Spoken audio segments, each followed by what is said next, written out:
భారత అత్యంత సంపన్నుడు Reliance industries boss Mukesh Ambani చిన్న కొడుకు Anant Ambani Radhika merchant pre wedding వేడుకలు అత్యంత ఘనంగా జరిగాయి.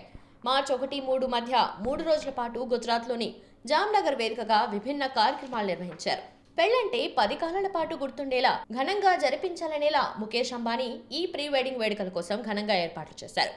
ప్రపంచ నలుమూలల నుంచి అతిరథ మహారథులు తరలిరాగా వారి కోసం 2500 రకాల వంటకాలతో భోజనం వడ్డించారు. Microsoft co-founder Bill Gates, Meta chief Mark Zuckerberg, Ivanka Trump సహా దిగ్గజ క్రికెటర్లు సచిన్ టెండూల్కర్, మహేంద్ర సింగ్ ధోని, బాలీవుడ్ ప్రముఖులు షారుఖ్ ఖాన్, ఆమిర్ ఖాన్ సహా ఇంకెందరో హాజరయ్యారు. ఇతర అతిథుల్లానే అనంత్ అంబానీ ప్రీ వెడ్డింగ్ వేడుకలకు ఒక సాధారణ వ్యక్తిలా హాజరయ్యారు ముఖేష్ అంబానీ సొంత తమ్ముడు అనిల్ ధీరుభాయ్ అంబానీ. అనిల్ అంబానీ తన భార్య టీనా అంబానీ, ఇద్దరు కొడుకులు జై అన్మోల్, జై అన్షుల్తో కలిసి అనామకుడిలా ఎంట్రీ ఇవ్వగా ఆయన పరిస్థితిని చూసి నెటిజన్లు ఆశ్చర్యపోతున్నారు. అనిల్ అంబానీ వేసుకున్న డ్రెస్ కూడా సాధారణంగానే ఉంది. వారి కుటుంబం అంతా వారి వారి బ్యాగులు మోసుకుంటూ వెళ్తూ కనిపించారు. సంబంధిత వీడియో నెట్టింట చక్కర్లు కొడుతుంది. అక్కడ వారిని ఫోటోలు తీసేందుకు కూడా ఫోటోగ్రాఫర్లు పెద్దగా ఆసక్తి చూపకపోవటం గమనార్హం. అనిల్ అంబానీ, ముఖేష్ అంబానీకి మధ్య గతంలో వివాదాలుండేవి.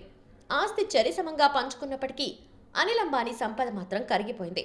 ఒకప్పుడు ఆయన ప్రపంచ కుబేరుల జాబితాలో 6వ స్థానంలో ఉండగా 2020 ఫిబ్రవరిలో మాత్రం యూకే కోర్టు ఎదుట తన సంపద 0 అని దివాలా తీసినట్లు ప్రకటించడం గమనార్హం. ఒకప్పుడు 1000 కోట్ల ఆస్తులుండగా ఇప్పుడు 100 కోట్లు పడిపోయాయి.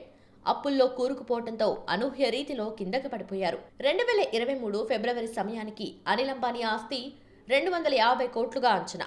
ఆస్తి పంపకాల తర్వాత ముఖేష్ అంబానీకి సంప్రదాయ ఆయిల్ గ్యాస్ బిజినెస్ వస్తే అనిల్ అంబానీకి ఆయన కోరుకున్న మంచి భవిష్యత్తు, వృద్ధి అంచనాలున్న టెలికమ్యూనికేషన్స్, పవర్, ఎనర్జీ వంటివి దక్కాయి. అయినా అనిల్ అంబానీ వాటిని నిలబెట్టుకోలేకపోయారు. ప్రస్తుతం Anil Ambani Reliance group managing director and chairman గా కొనసాగుతున్నారు.